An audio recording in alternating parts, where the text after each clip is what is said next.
بسم اللہ الرحمن الرحیم۔ معزز سامعین اکرام، السلام علیکم ورحمۃ اللہ وبرکاتہ۔ معزز سامعین اکرام، آج ہم آپ کو بتائیں گے کہ اگر کوئی شخص خواب میں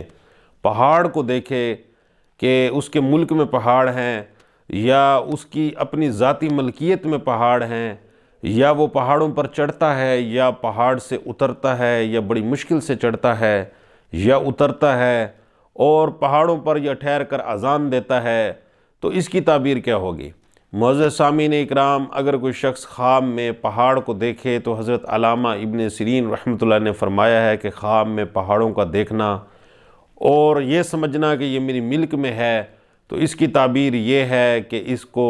بزرگی اور ولایت ملے گی۔ اگر کوئی شخص خواب میں دیکھتا ہے کہ پہاڑ ہیں اور پہاڑوں پر وہ چڑھتا ہے اور آسانی سے چڑھ جاتا ہے، تو اس کی تعبیر بھی یہی ہے کہ یہ بزرگ بنے گا اور اس کا حال نیک ہوگا اور اس کے ساتھ معاملہ اچھا کیا جائے گا۔ اور اگر کوئی شخص دیکھے کہ پہاڑ سے اترتا ہے تو اس کی تعبیر یہ ہے کہ یہ اس کا کوئی نقصان ہوگا اور اس کی عزت میں کمی آئے گی اور اس کی عزت نفس مجروح ہوگی اور اس کا جو مقام اور مرتبہ ہے وہ خراب ہوگا۔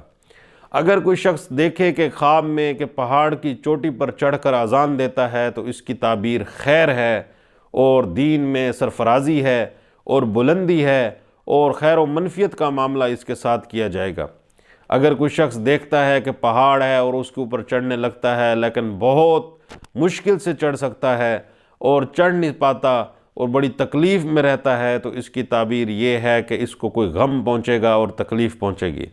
اور اگر کوئی شخص خواب میں دیکھتا ہے کہ وہ پہاڑ سے گر جاتا ہے تو اس کی تعبیر یہ ہے کہ اس کو بھی کوئی غم اور پریشانی پہنچے گی۔ تو معزز سامعین اکرام، اگر آپ کو یہ ہماری ویڈیو اچھی لگی ہے تو آپ ہمارے چینل کو ضرور سبسکرائب کریں اور بیل آئیکن کو بھی دبا دیں تاکہ مزید ہماری اچھی ویڈیوز آپ تک پہنچتی رہیں۔ السلام علیکم ورحمۃ اللہ وبرکاتہ۔